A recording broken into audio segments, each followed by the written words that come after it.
Assalamualaikum warahmatullahi wabarakatuh. Nama saya adalah Muhammad Farizudi dengan NIM 21B 50501159 dengan dosen Pak Muhajir. Dengan tujuan video ini adalah untuk mengisi nilai tugas dengan mata kuliah pendidikan Pancasila. Oke, baik, kita mulai.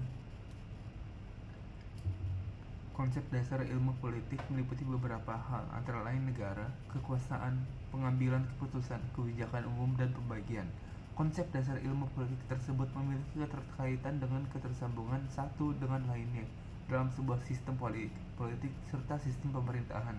Apabila ada yang tidak berjalan dalam konsep dasar, maka akan terjadi ketidakseimbangan dalam struktur dan infrastruktur politik di tengah masyarakat. 5 konsep dasar ilmu politik.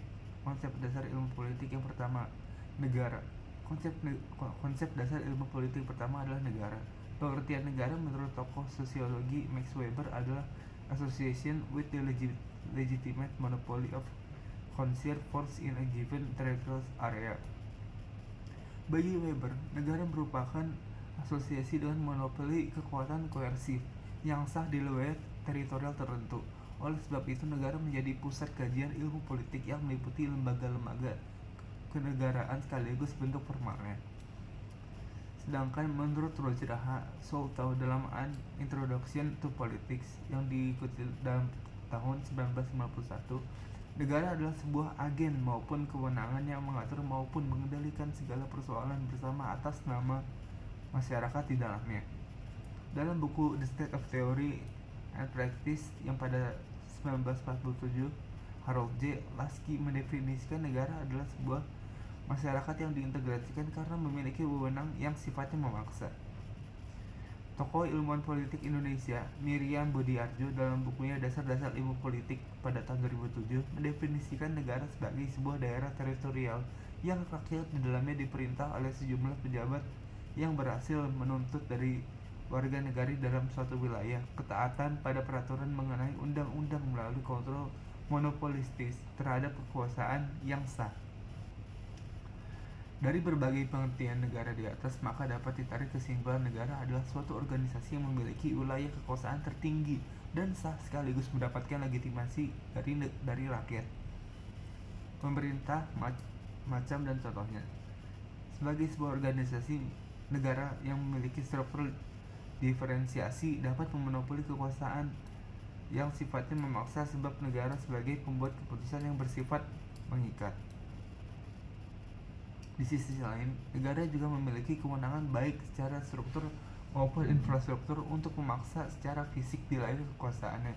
Maka fungsi dan tujuan adanya negara ada 3 antara lain, yaitu yang pertama, mengorganisir dan mengintegrasikan kegiatan manusia dan kelompok menuju tercapainya tujuan negara.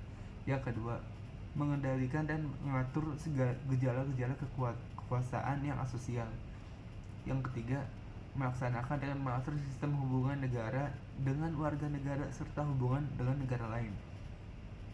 Lalu kita lanjut ke nomor 2, yaitu adalah kekuasaan. Apa itu kekuasaan? Kekuasaan adalah kemampuan seseorang mempengaruhi tindakan sosial orang atau kelompok lain sesuai dengan perintah dan keinginannya. Dalam kekuasaan tidak ada narasi persamaan karena antara orang yang memerintah dan orang yang menerima perintah memiliki kedudukan dan strata sosial yang berbeda. Di samping itu, kekuasaan memang terbentuk dari relasi yang berbeda antara pemberi pemerintah dan orang yang menerima perintah. Inti dari konsep ilmu politik adalah kekuasaan, sebab semua aspek kehidupan politik berhubungan dengan perebutan atau mempertahankan kekuasaan. Dalam proses perjuangan merebut dan mempertahankan kekuasaan tersebut, tidak ada tujuan lain kecuali memperjuangkan kepentingan rakyat. Dengan adanya kekuasaan, wilayah, kebijakan, keputusan, hingga pembagian kekuasaan, maka seseorang dapat memperjuangkan cita-cita politiknya. Dalam buku Dasar-Dasar Ilmu Politik 1998, Harold D. Laswell dan A. Kaplan memberikan definisi ilmu politik adalah ilmu mempelajari pembentukan dan pembagian kekuasaan. Oleh sebab itu, seseorang memiliki wawasan ilmu politik yang luas, maka secara sadar dan terbuka memperjuangkan kekuasaan sekaligus mempertahankan kekuasaan. Apabila sudah berkuasa dan mereka akan melaksanakan kekuasaan di atas pengaruhnya terhadap orang lain dengan sebaik-baiknya untuk kepentingan bersama, sebagaimana pendapat Delanoer ilmu politik dan memusatkan pada masalah kekuasaan dalam kehidupan bersama atau masyarakat. Maka konsep dasar ilmu politik tidak bisa lepas dari kekuasaan. Seorang ilmuwan politik Jerman, Osip K. Flettstein, memberi pengertian ilmu politik adalah salah satu ilmu sosial yang mempelajari sifat dan tujuan dari negara. Kita lanjut ke nomor 3, yaitu pengambilan keputusan. Konsep dasar ilmu politik. Seorang ilmuwan politik Amerika, Austin Rennie, mendefinisikan pengambilan keputusan adalah the process of making government policies. Istilah pengambilan keputusan atau decision making merujuk pada suatu proses yang terjadi dalam pengambilan keputusan, sedangkan keputusan decision adalah membuat pilihan di antara berbagai alternatif. Pengambilan keputusan menjadi konsep dasar ilmu politik. Dalam proses pengambilan keputusan tersebut bertujuan untuk kemaslahatan masyarakat umum. Selain itu, pengambilan keputusan atas dasar keputusan kolektif dan bersifat mengikat bagi semua kalangan, baik atau pembuat kebijakan maupun masyarakat umum. Seorang ilmuwan politik asal Ceko bernama Karl W. Deutsch mendefinisikan politik adalah pengambilan keputusan melalui sarana umum. Lebih lanjut, ia menilai keputusan semacam ini berbeda dengan pengambilan keputusan pribadi oleh orang seorangan, melainkan pengambilan keputusan mengenai tindakan umum. Kita lanjut ke nomor 4, kebijakan umum. Kebijakan umum menjadi dasar konsep ilmu politik karena dalam kebijakan umum terdapat tujuan dan cita-cita demi kepentingan bersama. Di samping itu, kebijakan umum merupakan sebuah proses usaha serta rencana yang dituangkan dalam bentuk kebijakan yang dikeluarkan oleh pemerintah atau pihak berwenang. Tujuan dari pembuatan kebijakan umum adalah membangun masyarakat yang lebih terarah melalui pemakaian instrumen kekuasaan. Dalam prakteknya, biasanya kebijakan berlaku tidak hanya kepada masyarakat umum, namun berlaku juga untuk pihak yang memiliki kekuasaan. Seorang pemikir politik Amerika, David Easton, mendefinisikan ilmu politik adalah studi mengenai terbentuknya kebijakan umum. Kita lanjut ke nomor 5, yaitu pembagian atau alokasi. Pembagian atau alokasi adalah proses pembagian dan penjatahan nilai-nilai masyarakat. Pembagian menjadi konsep dasar ilmu politik karena berhubungan dengan pembagian wewenang, nilai dan kekuasaan. David Easton menggambarkan sistem politik adalah keseluruhan dari interaksi-interaksi yang mengatur pembagian nilai-nilai secara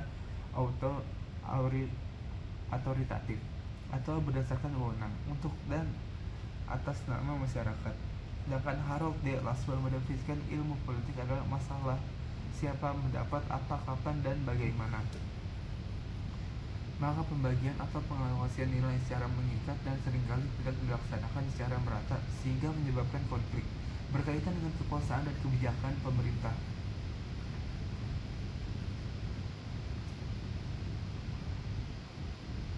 Kita lanjut ke topik selanjutnya, yaitu asal demokrasi.